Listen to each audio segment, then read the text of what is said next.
ওয়া রাহমাতুল্লাহি ওয়া বারাকাতুহু। প্রিয় দর্শক, কেমন আছেন আপনারা? আশা করি ভালো আছেন। আমি ফরহাদউদ্দিন আহমেদ ভূঁইয়া, অ্যাডভোকেট, আপিল বিভাগ, বাংলাদেশ সুপ্রিম কোর্ট। স্বাগত জানাচ্ছি আপনাদেরকে আজকের এই আলোচনায়। আজকের এই আলোচনাটি গতানুগতিক আলোচনা নয়।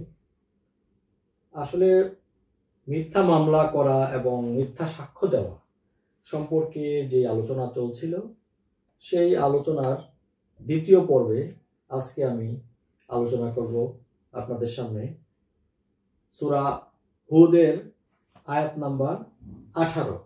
এই আয়াত 18 নম্বর আয়াতে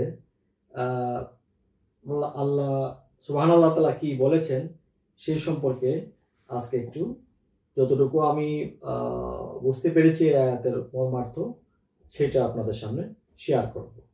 প্রিয় দর্শক, আমরা এখানে দেখতে পাই যে সেই ব্যক্তি অপেক্ষা বড় জালেম আর কে হতে পারে যে আল্লাহর প্রতি মিথ্যা অপবাদ দেয়। এরূপ লোকদেরকে তাদের রবের সামনে উপস্থিত করা হবে এবং সাক্ষ্যদাতাগণ বলবে, এরাই তারা যারা তাদের রবের প্রতি মিথ্যা আরোপ করত। প্রিয় দর্শক, এখানে আরো একটা জিনিস আছে এই আয়াতে, মনে রেখো জালিমদের উপর আল্লাহর লানত। এটা কিন্তু সূরা হুদের আয়াত নাম্বার 18-তে সুস্পষ্ট বলা আছে। এখানে মিথ্যা সম্পর্কে কিছুটা বলা আছে। এই আয়াতের তাফসিরে অনেক কিছু সুস্পষ্ট আছে।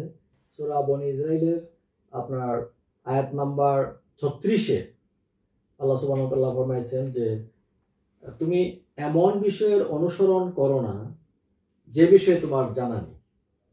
কান, চোখ, অন্তর সহ প্রত্যেকটির ব্যাপারে তোমাদেরকে জিজ্ঞেস করা হবে। এটাই কিন্তু সূরা বনী ইসরাইলের আয়াত নাম্বার 36-এ আল্লাহ তাআলা বলেছেন। তো এর দ্বারা আমরা আসলে কি বুঝি? তাফসীর কারকগণ, মুহাদ্দিসগণ এই আয়াতটির অনেক বিস্তর আলোচনা করেছেন, যেটা থেকে আমাদের এবং জ্ঞানীদের এবং যারা এটা থেকে জ্ঞান আহরণ করতে চায়, শিক্ষা নিতে চায়, অনেক কিছু জানার আছে। সূরা নূরের 4 নম্বর আয়াতে আল্লাহ সুবহানাহু ওয়া তাআলা যারা সতী সাধ্বী নারীকে অপবাদ দেয় আর তাদের সপক্ষে 4 জন সাক্ষী উপস্থিত করতে পারে না, তাদেরকে তোমরা 80 বেত্রাঘাত করবে এবং তাদের যে সাক্ষ্য আছে সেই সাক্ষ্য কখনো গ্রহণ করবে না, আর এরাই তো সত্যত্যাগী। সূরা নূরের আয়াত নাম্বার 4-এ আল্লাহ সুবহানাহু ওয়া তাআলা কিন্তু এইভাবে বলেছেন। তার মানে সাক্ষ্য যে কতটুকু গুরুত্বপূর্ণ, মিথ্যা সাক্ষ্য দেওয়া যে কতটুকু গর্হিত অপরাধ, এবং এটার ব্যাপারে যে আল্লাহ সুবহানাহু ওয়া তাআলা এই আয়াতে ইঙ্গিত দিয়েছেন যে তাদের সাক্ষ্য তোমরা কখনো গ্রহণ করবে না, আর এরাই তো সত্যত্যাগী।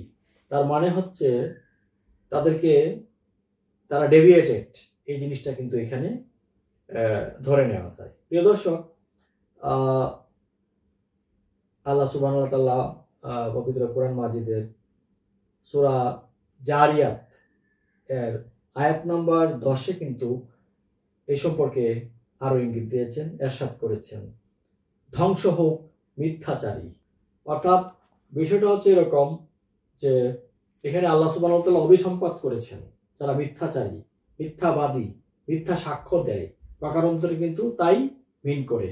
অর্থাৎ ইনিয়ে বিনিয়ে, ঘুরিয়ে পেঁচিয়ে যারা সত্য গোপন করে, মিথ্যার আশ্রয় নিয়ে মিথ্যাচার করে, সেটা আদালতে হোক, যে কোনো কর্মেই হোক, জীবন আচরণে হোক, ব্যবসা বাণিজ্য, শিক্ষা, রাজনীতি, সমাজনীতি, পরিবার, অর্থনীতি, সকল ক্ষেত্রেই মিথ্যার আশ্রয় নিলে তাদেরকে বলা হয়েছে যে অভিসম্পাত করেছেন যে ধ্বংস হোক মিথ্যাচারী।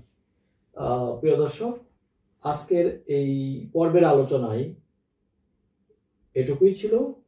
আশা করি আপনাদের উপকারে আসবে এই আলোচনাগুলো। এই আয়াতের যে রেফারেন্স দিয়েছি, এগুলার সহি তাফসির যদি আপনারা একটু দেখেন তাহলে আরো ডিটেইল জানতে পারবেন।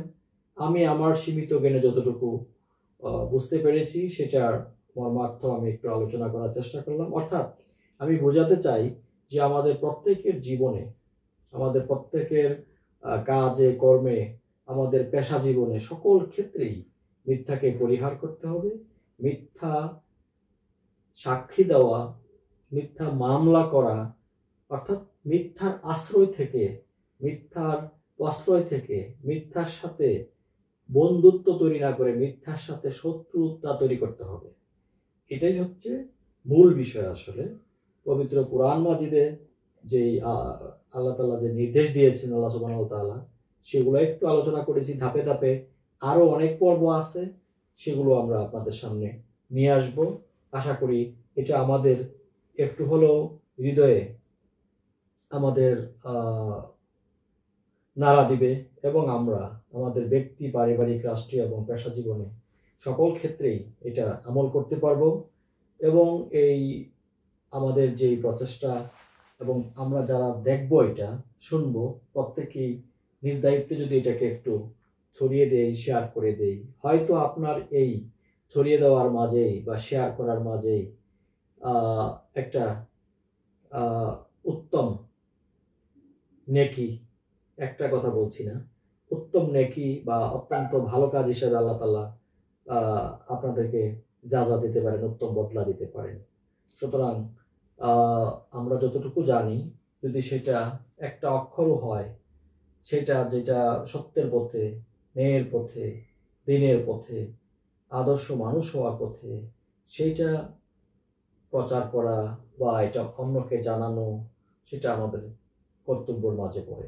সেই হিসাবে প্রত্যেকেই আমরা যার যার অবস্থান থেকে চলুন, যার যার দায়িত্বটা পালন করি যথাযথভাবে এবং সমাজ বিনির্মাণে, রাষ্ট্র বিনির্মাণে, এই পৃথিবীকে কোরআন এবং সুন্নাহর আদলে যেন মানুষ চলতে পারে।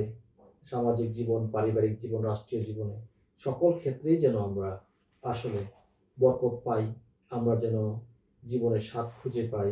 হতাশা এবং অহংকার, মিথ্যা অহংকার, তারপর লোভ লালসা থেকে আমরা যেন নিজেদেরকে হেফাজত করতে পারি, সেটার আমাদের দৃঢ় প্রত্যয় নিতে হবে।